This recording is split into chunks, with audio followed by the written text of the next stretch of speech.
Assalamualaikum warahmatullahi wabarakatuh. Halo semuanya, perkenalkan nama saya Syifa Fikria dengan NIM 90200125013.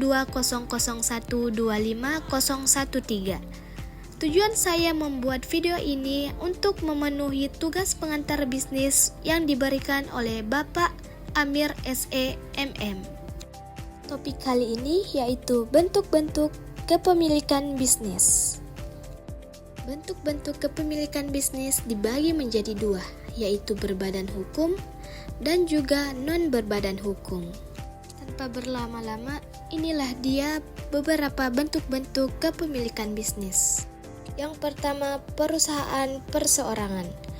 Perusahaan perseorangan adalah badan usaha yang dimiliki, dikelola, dan dijalankan oleh satu orang individu.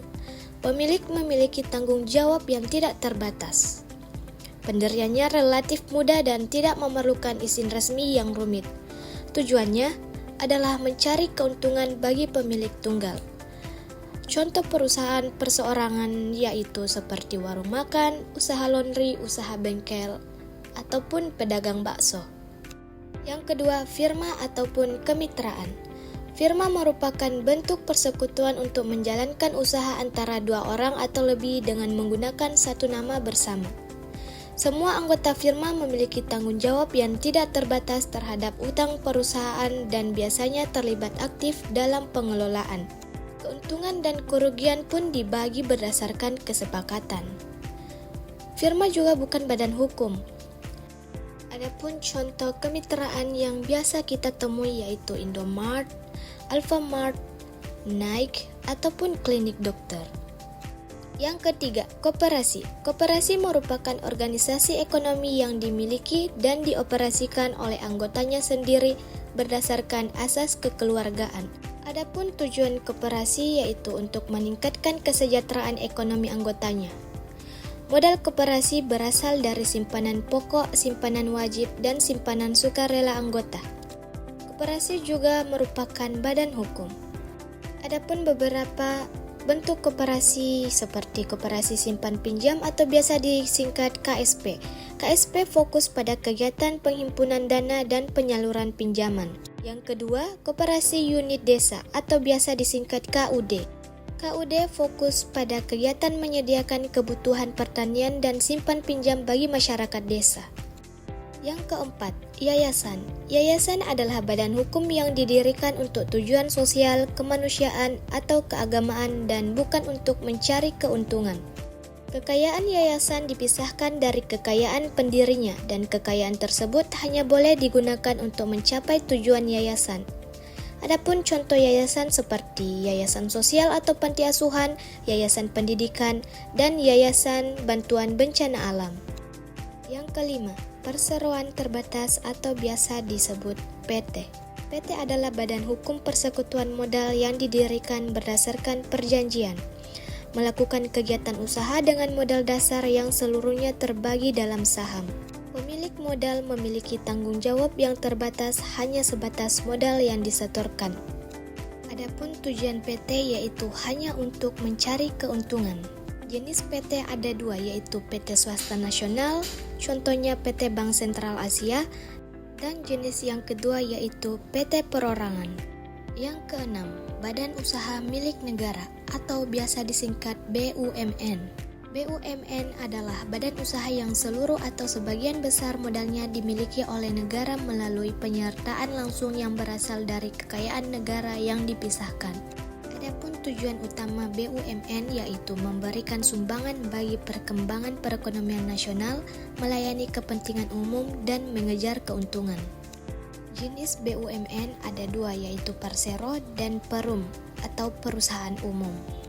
Persero berbentuk PT, modal terbagi atas saham minimal 51% saham milik negara.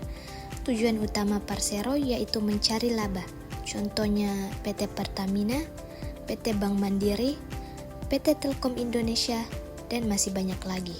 Sedangkan Perum atau perusahaan umum, seluruh modalnya dimiliki negara, tidak terbagi atas saham. Adapun tujuan utamanya yaitu untuk melayani kepentingan umum. Contoh perusahaan umum yaitu Perum Peruri atau Percetakan Uang Republik Indonesia. Yang ketujuh, Badan Usaha Milik Daerah atau BUMD. BUMD adalah badan usaha yang seluruh atau sebagian besar modalnya dimiliki oleh pemerintah daerah. Tujuan BUMD mirip dengan BUMN, yaitu melaksanakan kebijakan daerah di bidang ekonomi dan memberikan pelayanan publik di wilayah daerah tersebut. Adapun contoh BUMD yaitu Perumda Air Minum Kota Makassar, Perumda Terminal Makassar Metro, PT Bank Perkreditan Rakyat atau BPR, dan PT Sulsel Citra Indonesia atau Perseroda. Yang kedelapan, Badan Usaha Milik Desa atau BUMDes. BUMDes adalah badan usaha yang seluruh atau sebagian besar modalnya dimiliki oleh desa melalui penyertaan langsung yang berasal dari kekayaan desa yang dipisahkan. Tujuan BUMDes yaitu untuk mengelola aset, jasa pelayanan, dan usaha lainnya untuk sebesar-besarnya kesejahteraan masyarakat desa serta meningkatkan pendapatan asli desa. Contohnya pengelolaan pariwisata desa, pengadaan dan penjualan 9 bahan pokok, dan jasa sewa peralatan. Yang terakhir yaitu Commanditaire Venus Cap atau CV. Commanditaire Venus Cap adalah bentuk persekutuan yang didirikan oleh 2 orang atau lebih, di mana terdapat 2 jenis sekutu atau anggota dengan tingkat tanggung jawab yang berbeda. CV bukan merupakan badan hukum, tetapi merupakan entitas usaha yang diakui dan didaftarkan secara resmi. Adapun jenis-jenisnya yaitu sekutu aktif atau komplementer. Peran sekutu aktif yaitu bertanggung jawab menjalankan dan mengelola perusahaan secara aktif.